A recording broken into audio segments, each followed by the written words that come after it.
어떤 분이요, 거울 앞에서 열심히 화장을 하는데 아무리 화장을 해도요 도대체 얼굴이 하얘지지 않더래요. 왜냐하면 이분은 피부가 검은 흑인이기 때문입니다. 아무리 화장품이 좋아도 이 흑인의 피부를 백인처럼 만들 수 없잖아요. 그래서 자기가 백인으로 태어나지 못한 것에 늘 불만이 있었다는 거예요. 그러던 어느 날입니다. 이날도 조금이라도 더 하얘지고 싶어서 열심히 화장품을 바르는데요, 문득 이런 생각이 들더래요. 내가 지금 무슨 짓을 하고 있는 거지? 얼굴이 하얘지려고 노력하는 것보다 마음이 하얘지려고 노력하는 게 훨씬 의미 있는 인생인데 내가 여태까지 그거를 몰랐구나, 이런 생각이 되더라는 거예요. 이런 생각이 든 후부터 이제 생각이 바뀌었으니 인생도 바뀌겠죠. 거울 앞에서 맨날 불평을 하던 인생이요, 이제 바뀌기 시작합니다.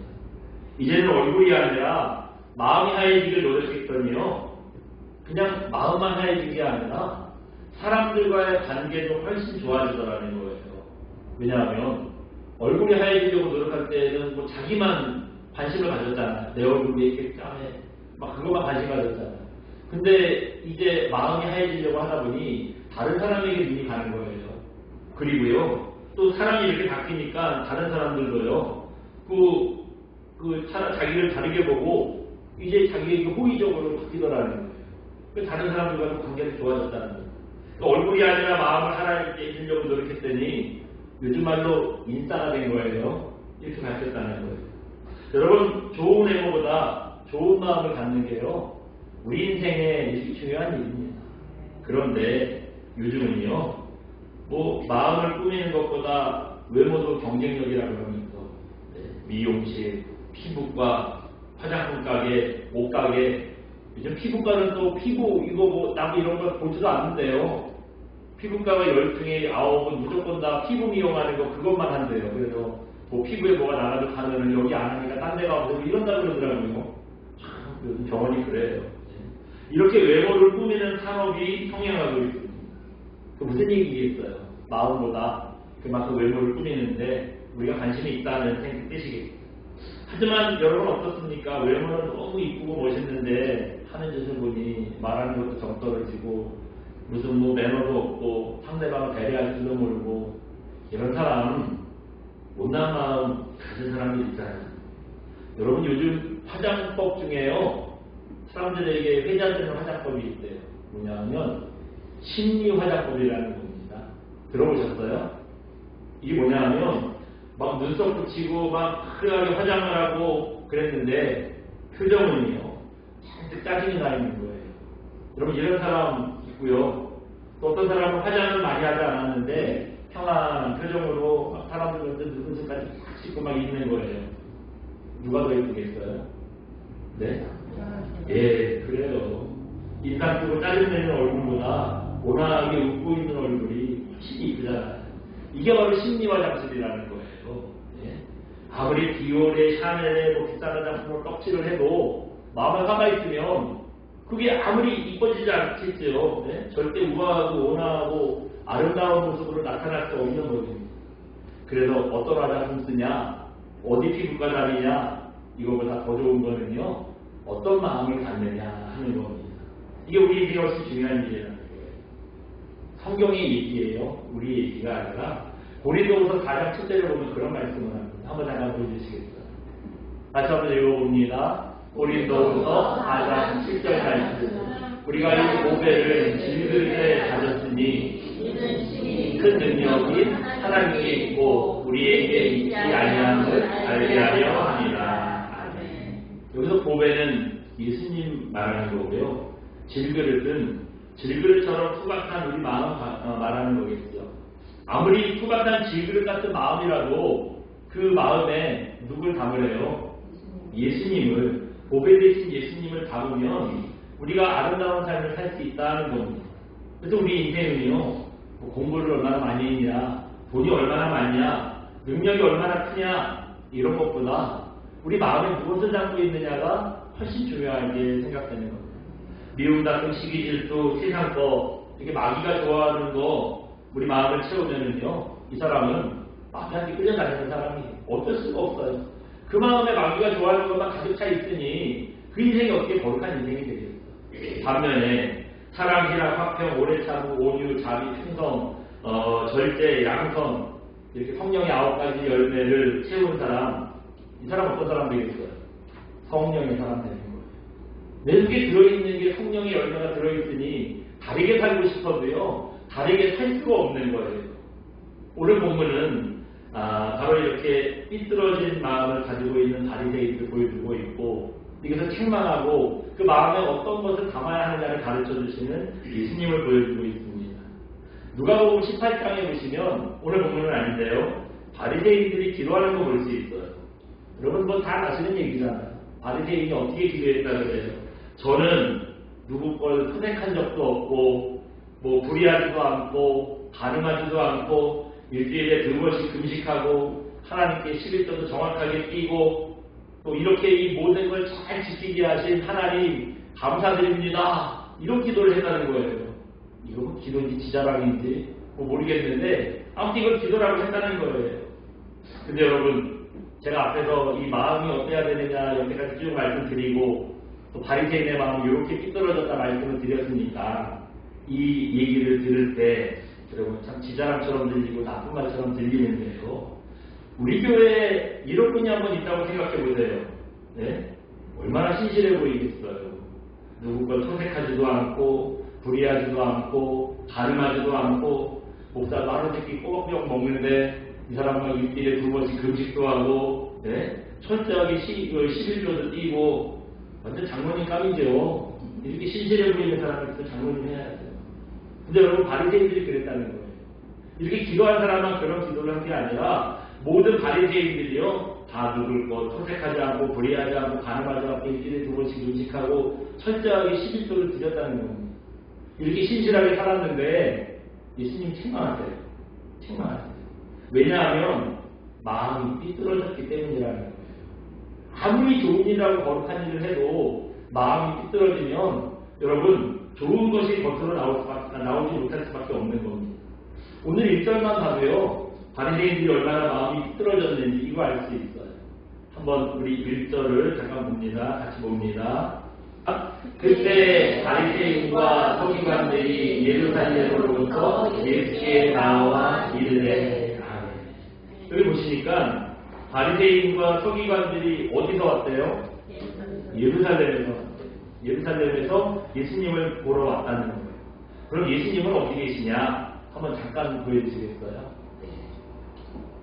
이게 예수님 당시의 이스라엘 지도입니다. 이스라엘은요, 우리나라 한 경상도, 남북도 합쳐진 정도 크기인데, 생각보다 크지 않은 땅이에요. 그런데 여기 이제 북쪽, 중부, 남부 이렇게 나눠져 있어요. 그래서 여기 갈릴리 지방을 북쪽, 여기 가운데를 사마리아 지방, 중부 지방, 밑에 여기 유대 지방, 맨 밑에는 유대 지방으로 나누고 있는데요. 예루살렘이 어디 있죠?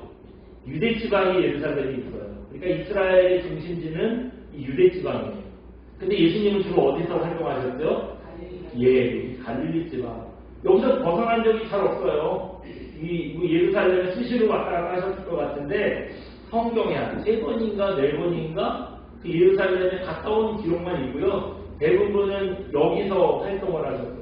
그러다 보니 신약 성경에 나오는 많은 동네 이름이요, 요 갈릴리 지방에 있는 동네들이라는 거예요. 그런데 오늘 본문 1절에 보시니까 그 바리새인과 사두개인들이 여기 예루살렘에서 예수님을 찾으러 갔으니까 어디로 가야 돼요? 쭉 올라가서 갈릴리 지방으로 갔다는 거예요. 출장을 왔어요. 이 예루살렘에서 갈릴리까지가 한 170km 정도 된대요. 170km가 얼마나 되는 거리인가 제가 찾아보니까 서울에서 대전 정도 고속도로 타고 가면 그게 한 170km 정도 된다고 하더라고요. 걸어가야 되는데 꽤 멀리까지 간 거죠. 예루살렘에서 이제 이 예수님이 계시는 갈릴리 지방까지 간 겁니다. 이 먼 거리를 왜 왔을까요? 예수님 보고 싶어서 왔을까요? 물론 예수님 보러 왔어요. 근데 예수님 보는 마음이 달랐어요. 예수님이 실수하는 거 없나? 뭐 꼬투리 잡을 만한 일 없나? 요거 찾아보러 정탐하러 온 겁니다. 이렇게 여러분 다른 사람 흠잡으려고 그러고 나쁜 짓 뒤를 캐려고 하고 이게 좋은 마음 아니잖아요. 사람들 중에도 꼭 그런 분들이 있어요. 다른 사람 잘못하는 거 보는 거 없나. 참 그런 사람들한테는 그때 은사야. 어쩜 그렇게 좋은 건 안 보이고 나쁜 것만 보이는지. 말을 하면 꼭 누구에 대해서 흠잡을 거리만 나쁜 것만, 그리고 그런 사람들은 관심을 그렇게 가져서 그러는지요. 아는 것도 잘 알아. 누가 뭐 실수하고 잘못하고 뭐 이런 거에 대해서 잘 알아요. 그래서 뭐 얘기해 주는데 들으면서 좀 마음이 그래요. 아유, 좋은 것도 많은데 참 좋은 걸 좀 보면 좋을 텐데 그런 마음이 있어요. 근데 똑같은 거 아니겠어요? 네? 하나님의 사람이라면 격려하고 위로하고 사랑하고 일으켜주고 이래야 되잖아요. 남의 꼬투리나 잡고 잘못이나 드러내려고 하고 뭐 이러니 이게 되겠습니까? 그래서 이 사람들이 마음이 삐뚤어졌다 그렇게 말씀드리는 거예요. 그렇게 정탐하러 와서 그럼 무슨 찌집을 잡았냐? 무슨 찌집 잡았냐면 볼까요? 2절 한번 봅니다. 시작. 당신의 제자들이 어찌하여 장로들의 전통을 범하나이까 너희들의 신분이 아니하나이다. 아멘. 예수님으로 꼬투리를 잡을 게 없으니까 누구를 잡았어요? 예수님의 제자들을 잡았어요. 제자들이 뭘 잘못했대요? 떡 먹는데 손 안 씻고 먹었다는 거예요. 그럼 참 트집 잡았어도 그럴 게 없어요. 또 다른 거 잡으면 좀 그럴듯한 걸 잡으면 뭐 겨우 손 안 씻고 밥 먹은 거 가지고 되게 큰 잘못한 것처럼 이게 잘못이라고 트집을 잡아요. 그렇다면은 여러분 이거 트집 잡았다는 거 바리케이드는 아까 어떤 사람들이냐면 철저하게 하나님 말씀을 율법을 지키는 사람들이에요. 근데 이 사람들이 밥 먹을 때 손 안 씻고 밥 먹었다고 트집을 잡는 걸 보니 이거 왜 트집 잡았겠어요? 아, 성경에 밥 먹을 때 꼭 손 씻고 밥 먹어라 그런 말씀이 있는 것 같죠? 성경에 그런 말씀이 있을까요? 없을까요? 네? 없어요.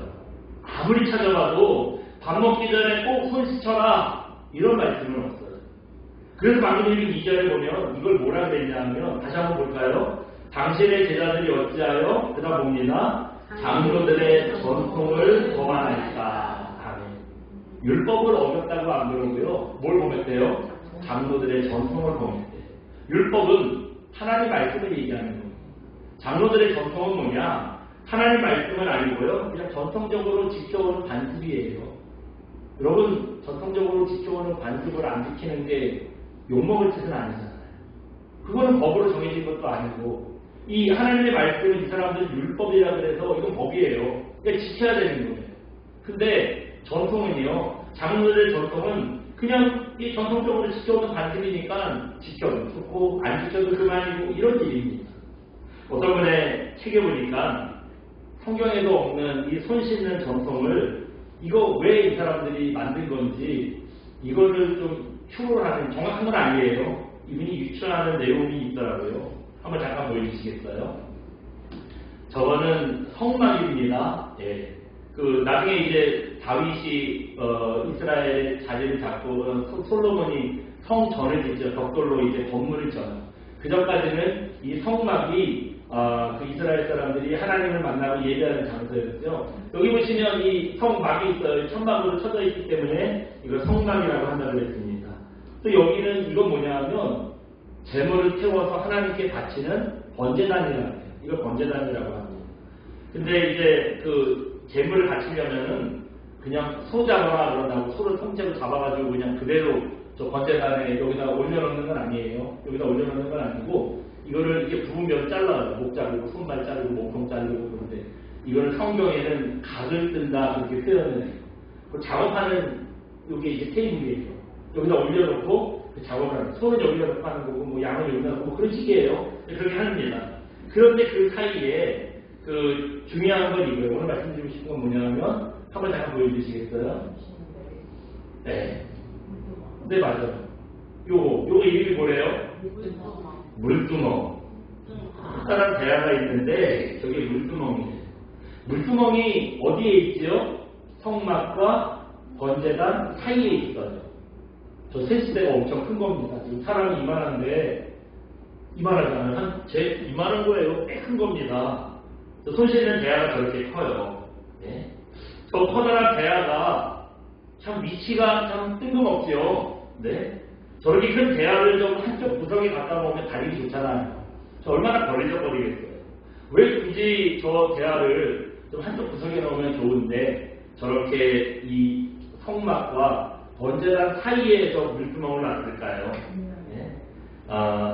출애굽기 30장 20절 보시면 이런 말씀이 있어요. 여기 성막에 들어가기 전에 여기 와서 손 씻으래요. 또 여기 번제단에 제물을 바치기 전에 여기 와서 손 씻으래요. 손 씻고 하라는 거예요. 손 씻고 하라는 겁니다. 왜냐하면 번제단과 성막은 여러분 뭐의 상징이냐 하면 하나님께서 찾아오시는 임재의 상징이 되는 장소예요. 하나님 오신 데잖아요. 하나님 앞에 서는데 더러운 손 가지고 서면 되겠어요? 네? 더러운 꼬질꼬질한 채로 서면 되겠어요? 하나님 앞에 나갈 때는 정결하게 씻고 가라. 성막 들어갈 때 씻고 들어가고 하나님께 제물을 바쳐가지고 하나님 찾아오신 제물을 받으실 때 씻고 나가라는 거예요. 사실 여러분 이거 뭐 손발 씻는 거는 그렇게 대단한 일은 아니에요. 누구나 어디서나 씻을 수 있잖아요. 손발을 꼭 특별하게 씻는 뭐 날짜 잡아가지고 특별하게 씻는 거 아니잖아요. 근데 이 일이 그 물구멍에서 저 물구멍에 와가지고 할 때는 이게 이제 특별한 일이에요. 왜냐하면 저희는 누구만 할 수 있냐면요, 제사장만 할 수 있어요. 제사장만 저 물구멍에 있는 물을 떠다가 손을 닦을 수 있는 겁니다. 그냥 집에서 손 닦고 발 닦을 때는 별일 아닌데 저기 물구멍 앞에서 제사장만 씻을 수 있다 보니 사람들 우리 심리가 그렇잖아요. 똑같은 일인데 여기서는 이 사람만 해야 돼, 이 사람은 특별한 사람만 해야 돼요. 왠지 그 일이 괜찮아 보이잖아요. 나도 가서 그 일을 하면은 되게 내가 좀 거룩해지고 괜찮은 사람 될 것 같잖아. 여러분, 이럴 때 그 괜찮아 보이고 좋아 보이면 사람들의 반응이 어떻죠? 따라하고 싶어요. 그 유행이 되는 거예요. 그래서 그 일을 그 제사장만 할 수 있는 일을 뭐 하고는 싶고 할 수는 없고 그게 저기 이제 살짝 변하는 거예요. 살짝 변해서 요즘 말로 하면은 셀럽들이 하면은 사람들이 쫓아가잖아요. 그런 것처럼 제사장 흉내를 내는 겁니다. 그래서 이제 저 물구멍에서는 일반 사람들이 손을 닦을 수 없으니까 딴 데 가서요. 이거 장로들의 전통으로 만들어가지고 우리도 뭐 할 때 손 씻고 합시다. 밥 먹을 때도 우리 씻고 먹읍시다. 뭐 이런 전통이 됐다는 거예요. 그래서 모든 사람이 손 씻자. 그래야 하나님 말씀 지키는 거다. 손 씻어야 천국 간다. 이거를 좀 확대 해석을 하는 거죠. 성경에는 분명히 손 씻고 먹으라는 얘기가 없는데 마치 이거 해야지 천국 가는 것처럼 이거를 말씀을 확대 해석했다는 겁니다. 그리고 이제 이런 성경에도 없는 전통을 지키지 않는다고 꼬투리를 잡는 거예요. 여기에 대해서 예수님께서 책망을 하세요. 그 잘못된 일이니까 책망을 하시죠. 뭐라고 책망하시냐? 우리 뒤에 가서 19절, 20절 한번 읽어볼까요? 2절인데요. 19절, 20절입니다. 같이 봅니다. 시작. 마음에서 나오는 것은 악한 생각과 살인과 간수와 음란과 도둑질과 거짓 증언과 비방이니 이런 것들이 사람을 더럽게 하는 것이요 씻지 않은 손으로 먹는 것은 사람을 더럽게 하지 못하느니라. 아멘. 손 안 씻고 밥 먹는다고 그거 더럽지 않대요. 그 더러운 일이 아니라는 거예요. 그게 중요한 일도 아니고 그게 사람을 더럽히지 않는다는 거예요. 대신 우리 마음에서 나오는 거 있잖아요. 악한 생각, 살인, 간음, 음란, 도적질, 거짓 증거, 뭐 비방 이런 게 우리를 더럽게 한다는 거예요. 바리새인들이 딱 그랬잖아요. 이 사람은 딱 그랬잖아요. 11조 철저하게 띄고 주일을 뭐 일주일에 2번씩 금식하고 늘 기도하고 빼먹지 않고 주일 지키고 이렇게 보여지는 거 열심히 했어요. 남들이 볼 때 존경스럽다, 어떻게 저렇게 할까 이렇게 막 소리 들을 정도로 참 남들에게 보여주는 걸 열심히 합니다. 사람들은 얼마나 신실해 보였겠어요. 근데 그렇게 거룩해 보이는 이 바리새인들의 속마음은 그렇지 않았다는 거예요. 이 안에는 악한 생각일 뿐이었다는 겁니다. 그래서 어떻게 하면 누구 좀 넘어뜨릴까, 어떻게 하면 누구 꼬투리 잡아가지고 계속 깎아내릴까, 뭐 이런 것만 경제심만 가지고 이런 생각이 있던 사람들이 그러니까 외모는 그럴듯해 보이고 신실하게 잘 꾸미는데 마음에는 바른 거, 선한 게 없다는 거예요. 이 귀한 걸 갖지 못했다는 거예요. 이 사람들이 성경에도 없는 걸 왜 전통으로 만들어가지고 마치 하나님 명령대로 지키고 있었냐. 이것도 전통을 그런 이유를 한번 잠깐 보여주시겠습니다. 한번 잠깐 보여주시겠습니다. 같이 한번 읽어봅니다. 바리새인들이 전통을 만든 이유, 하나님을 향한 마음이 없었기 때문입니다. 아멘. 왜 이런 거를 성경에도 없는 걸 전통으로 만들어가지고 이렇게 사람들을 괴롭혔대요? 하나님을 향한 마음이 없었기 때문이라는 거예요.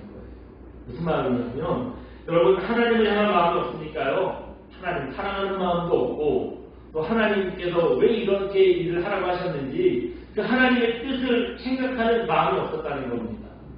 성경에도 그러니까 성경에도 없는 전통 만들어 헛다리 짚는 거예요.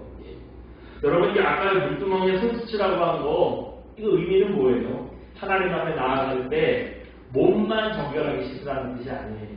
몸만 손만 깨끗하면 된다는 게 아니에요.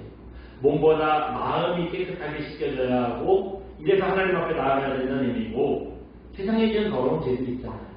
손을 씻어야 되지만 손을 씻는 것과 함께 우리 마음을 하나님 앞에 찢어놓고 내려놓고 회개하고 나가야 된다. 그런 뜻입니다.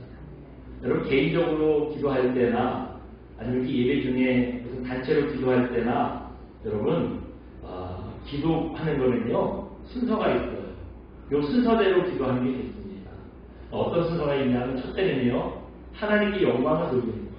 제가 대표 기도를 하면 늘 똑같은 말을 하는 것 같아요. 여러분 아마 그런 거 느끼셨을 거예요.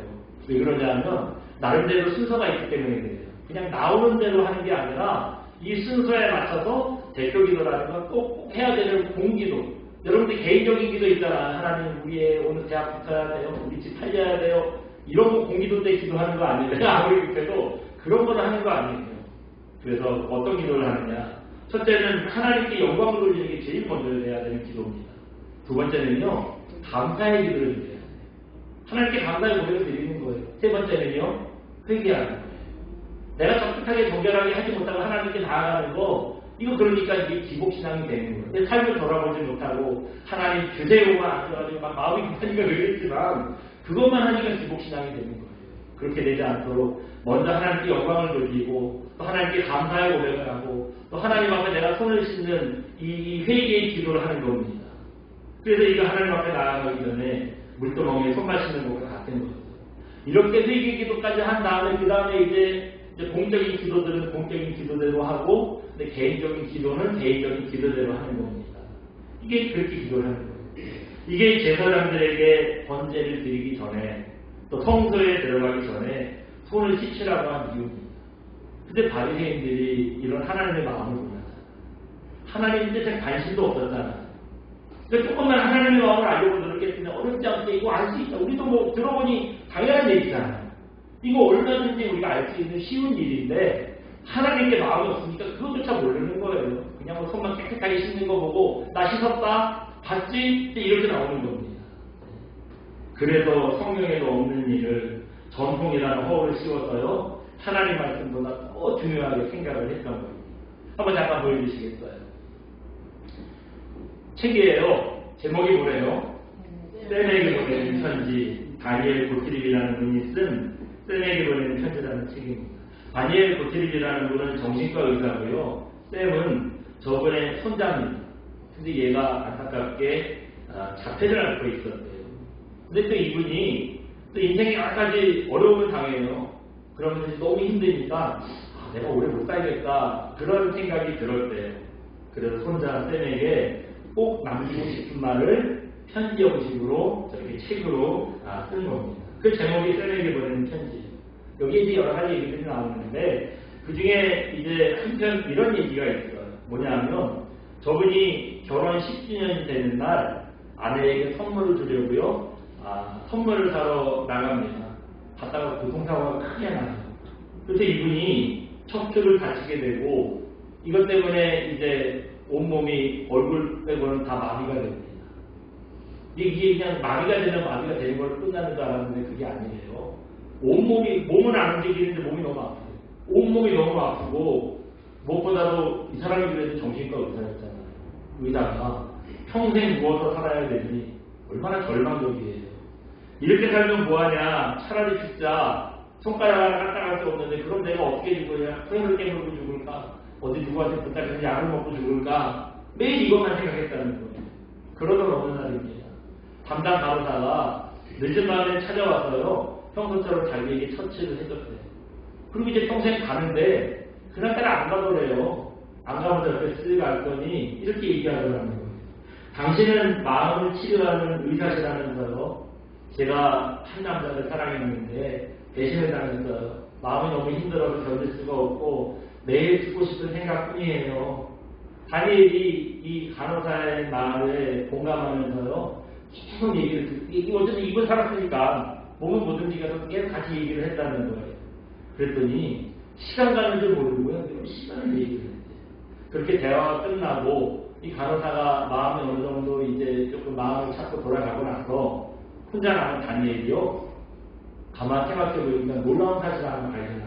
뭐냐면 자기가 원래는 너무 몸이 아파서 진통제를 아무리 먹어도 소용없고요, 한순간도 견딜 수 없는 정도였는데 간호사의 마음을 읽어주고 같이 공감하고 이거 하는 동안 자기가 그렇게 아팠다는 걸 잊었다는 거예요. 그 사이에는 아픈 걸 잊었다는 거예요. 그러면 하는 말이, 여러분 다른 사람의 마음을 읽고 공감하는 게 이런 거다.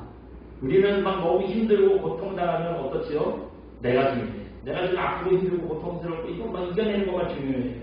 근데요, 그럴 때 그 아픔과 고통을 조금 우리가 좀 이길 수 있는 방법, 좀 상쇄할 수 있는 방법이 뭐냐? 다른 사람에게 다가가라. 다른 사람 마음을 읽어주고 그 사람 고통에 공감해주고 다른 사람에게 집중하라는 거예요. 그러다 보면은 내 마음의 고통도 사라질 수 있다는 겁니다. 이게 꼭 사람에게만 해당되는 일이에요. 하나님의 마음을 담고 하나님의 마음을 읽는 거, 이걸로 우리 인생이 달라질 수 있어요. 우리가 바른 신앙 가질 수 있고요, 우리 인생이 온전해질 수 있는 겁니다. 여러분 성경에 기록된 얘기들 중에 의미 없이 그냥 기록된 일들이 있겠어요. 뭐 다윗이 어디서 무슨 일을 했다, 예수님이 어디서 무슨 일을, 바울이 어디서 무슨 일을 했다는데 그 일들 중에 어느 하나 의미 없는 일이 있겠습니까?